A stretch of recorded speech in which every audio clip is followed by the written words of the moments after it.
Today we are working on creating romance arcs in the revision phase.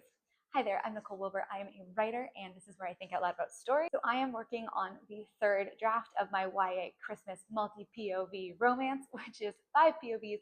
It has 4 love stories, but 2 are your sort of romancing the beat, like start from scratch, love blossoming kind of stories. And the other 2 are a little bit more established. It's inspired by Love Actually, so you get the vibe. So we are going to first do brainstorming for my Mia and Elise romance. This pairing I love, and I love certain beats of their plot, but they are probably the weakest. Mia's POV is probably the weakest POV right now. And then after that, we're going to work on Lewis and Veronique, and Lewis and Veronique's romance is a little bit stronger. I've gone through and kind of we will do a little bit of brainstorming on like strengthening his misbelief, but then we will be working in, let me grab it, in the actual manuscript, and I'll be vlogging how I'm editing their chapters. So let us pull out the whiteboard and talk about Mia and Elise. Okay, so I know Mia, who is the POV character, very, very well. She's been mature for her age since age 5. She is self-assured, hyper-competent. She considers herself above high school drama, and she's kind of like smug about that. She would say something like, falling in love is for lesser mortals who don't have things to do and shows to put on and casts to control. She can handle any challenge because she's Mia. And then we have Elise. And the thing about Elise is she's kind of like the queen slash the star of the school. Everybody knows her as like an incredibly talented actress. And she has had sort of like professional experience elsewhere. She got to do this really cool summer program last year. She's a little queen. Summer program. She is just very much a star. And she even, I put queen because one of the first things that Mia stage managed was Antony and Cleopatra. And Elise, of course, played Antony, Cleopatra. So obviously she, is into that. So what I am struggling with here, you want someone who is going to challenge your protagonist, right? Because love interests that's basically her antagonist is Elise. So who is the best antagonist for this character? And one might think that the best antagonist, because someone who's competent and self-assured and falling in love is for lesser mortals, Elise would be very like almost like the golden retriever kind of thing. Like a golden retriever here would be crazy for Mia. Like, oh, like come do things with me, like, and very like the initiator.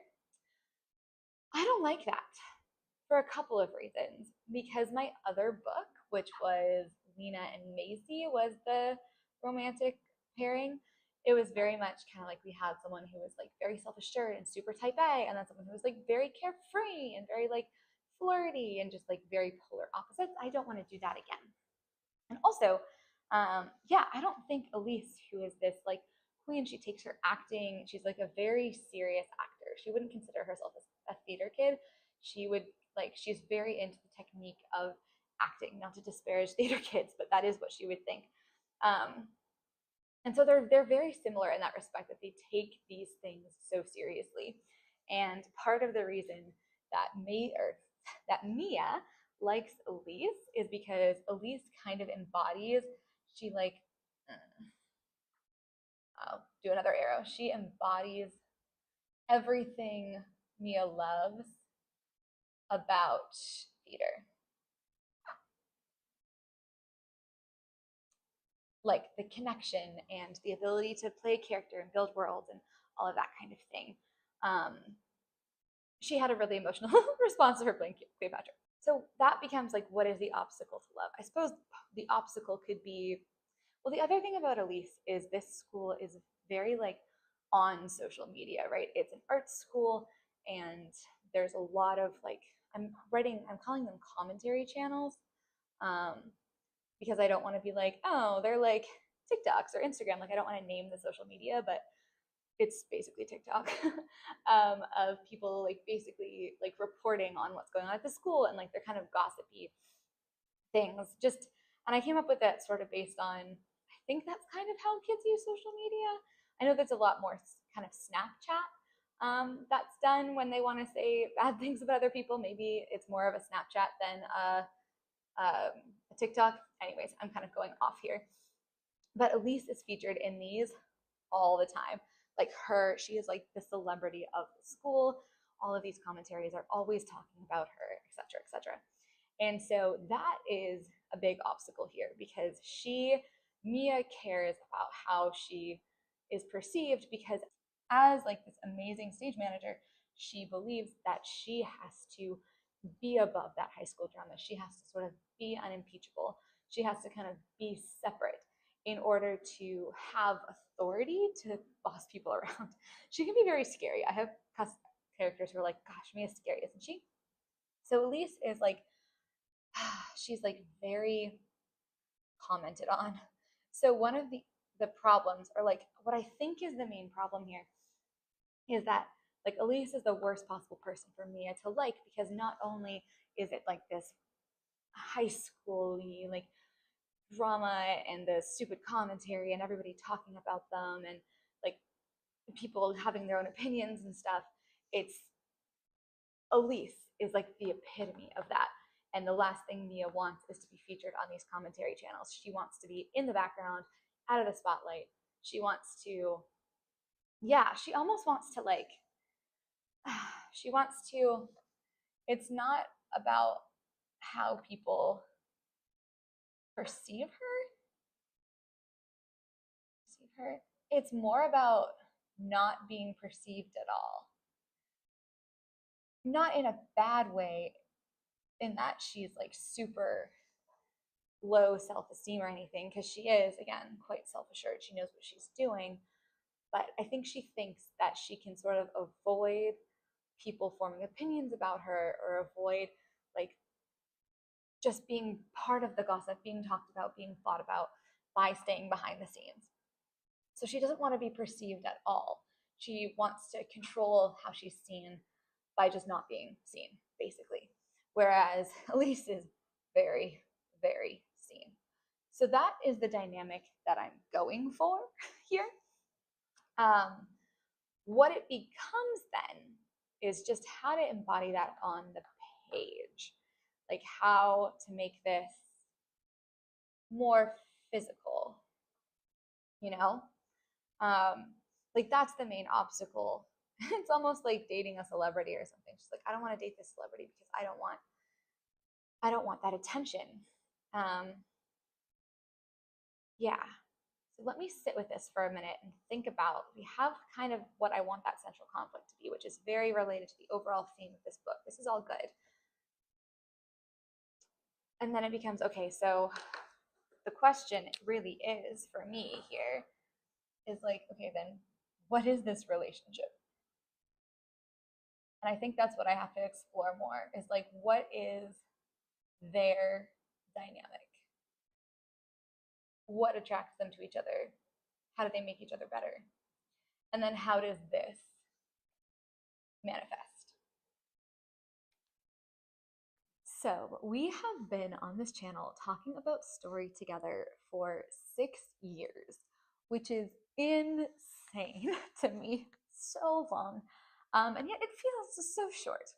And I've loved chatting with Story about you. There's over 300 videos on this channel talking about the vlogging process and how to write a book and sharing writing tips as I came across them. And then of course, the journey to get my agent.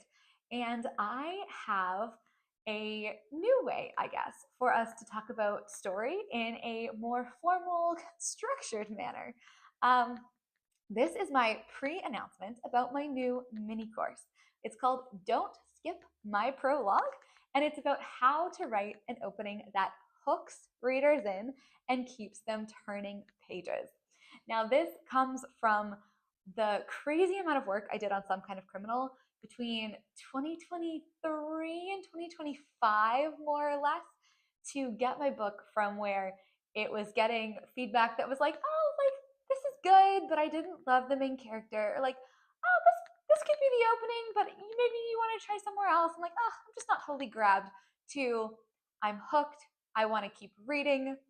requests um, to things like, oh, I'm desperate to know what happens next, and comments like that from my beta readers.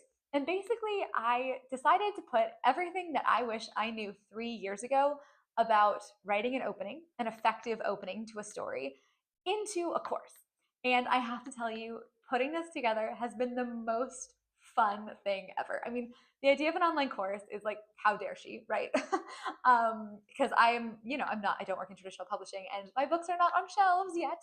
But I'm taking this approach as someone who's maybe a few steps ahead of you if you're just starting writing, or you if you're maybe about to go into the query trenches, and trying to share what I know and what I wish I knew when I was at that stage, right? If I could take me of 3 years ago out to lunch for 5 hours and with lots of PowerPoint slides and talk her through what she needs to know to write a good opening, that's what this course is. So I'm so excited about it. I'm so excited to share it. It was so much fun. Basically, there's a lot of analysis in it. So like taking examples from the past year or so of best-selling novels and saying, what are they actually doing? How are they actually grabbing people? How are these openings actually working? And trying to dissect them and get to the bottom of why they're so strong and why they were so effective. And there's a lot of examples in there. You know me, every craft book, I'm like, how good are the examples? And I tried really hard to make the examples really good. So this is stuff that honestly, every single one of these things I've learned from somewhere. You know what I mean? Like, this is not groundbreaking. This is not the secret to writing an effective opening, but it is putting everything I've learned over 6 years together in one place with examples that from best-selling books, and then an example we work on together to help, if you're writing your opening step by step, or writing it or editing it, there's like tons of checklists, lots of sort of step-by-step procedures. There's a lot in there. I'm so excited. This is just the preview announcement. This is the soft launch for anybody who's watching a vlog video. But if you want to check it out, the link is in the description below, and you can grab it right now until the big announcement. For the course is going to be $24, but right now it's $15 subscription, so it's $15 until June 20 something, whatever whatever next week is, June 27th, something like that, next Friday, a week from the day this video is being posted, which is June 19th. So go check that out. And yeah, I'm very excited to share it with you. And if you want more information, that's all coming. And we'll go much more deep divey into it. You can also watch the first module plus 2 real lessons. It's just on my website. Okay, so I found these questions online that I really like, and I'll try to link the Substack below. But it's questions about how the characters complement each other, see each other in a way no one else does, be vulnerable with each other, enjoy each other's company, and how they make each other the best versions of themselves. Just ways to think about that. So I'm liking the idea that, let me get another color.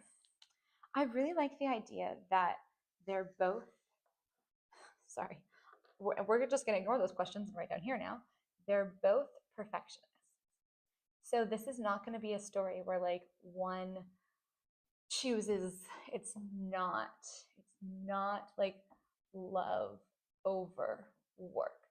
They both love their theater work. And I think that's what attracts each other.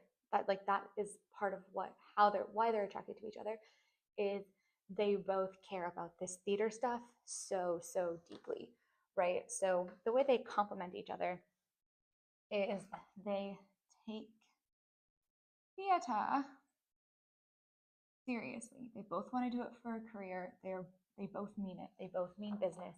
They both act the professional. So that's an interesting one, because this is not like an opposites attract. This is very much a complements attract.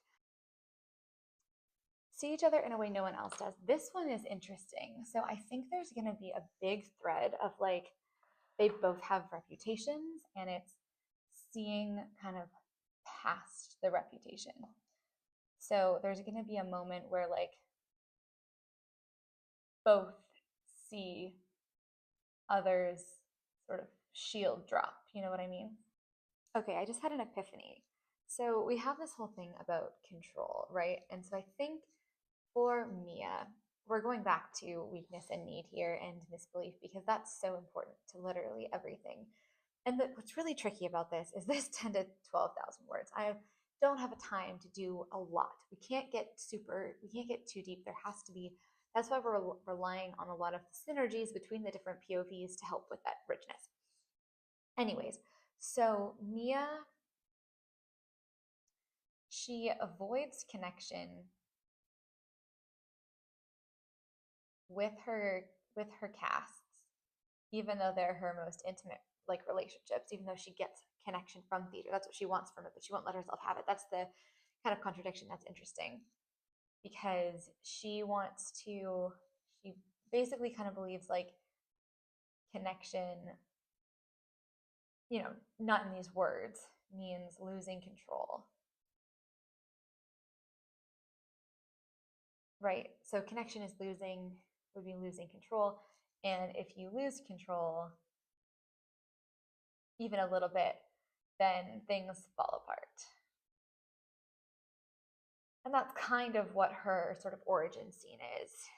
I might update that a little bit later. So Mia like pursues control by not being seen. So she's not on social media, she avoids the commentary channels, she stays behind the scenes, etc. Elise gets control by being seen and curating that. So they both desperately want this career in theater.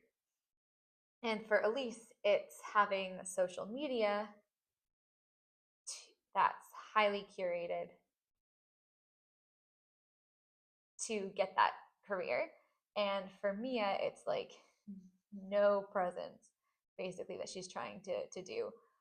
So she becomes off as like very professional. She might be worried about like she wants to be an assistant stage manager, maybe right out of school. Like maybe she's debating if she even wants to go to school or she wants to do some sort of theater apprenticeship thing. And she's really worried that people wouldn't take her seriously, like as a woman, even outside of school, if she is like flaunting and flabbergasting and gallywagging all over social media. So that is an interesting one because those are two very different approaches. And it could be interesting to have Mia like see how Elise thinks about posting and kind of like understand her logic behind it and sort of understand the struggle that Elise is facing. Because if she looks down on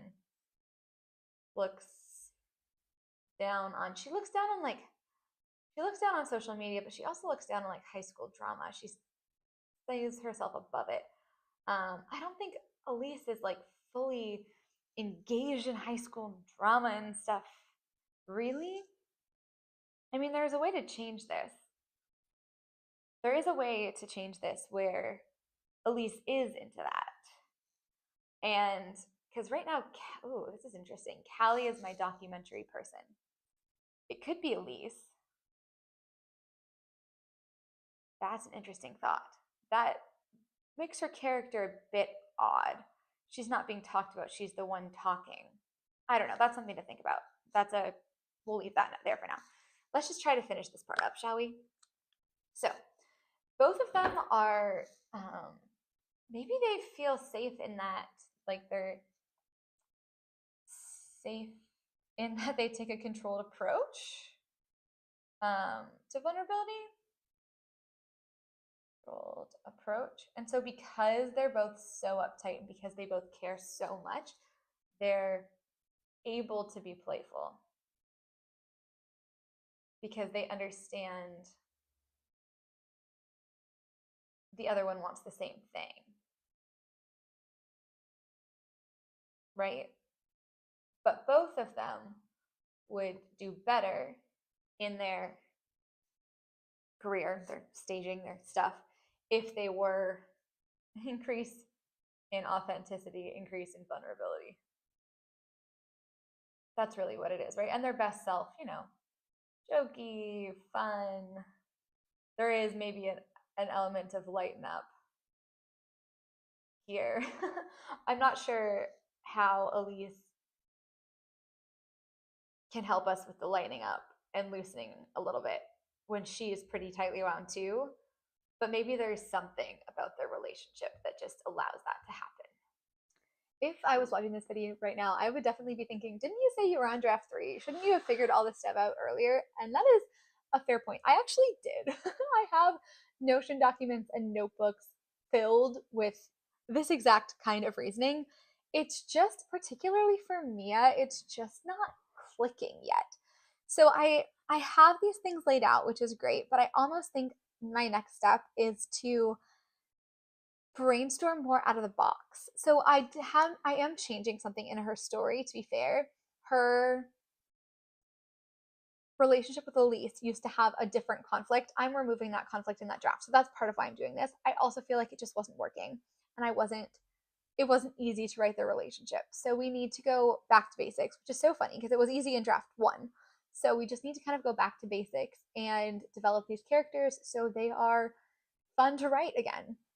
Anyways, I'm going to pause it there with the brainstorming. I'm going to go off and I'm going to think about really, I'm going to try to pause on the misbeliefs for a second and just think about who these characters, even more so, like, are to each other and what kind of conversations they would have. I might free write a little bit and just maybe read through the manuscript and find the exchanges that I really liked with their banter and just really try to figure out who they are together, because I got them apart, but I'm like, how do you mesh together?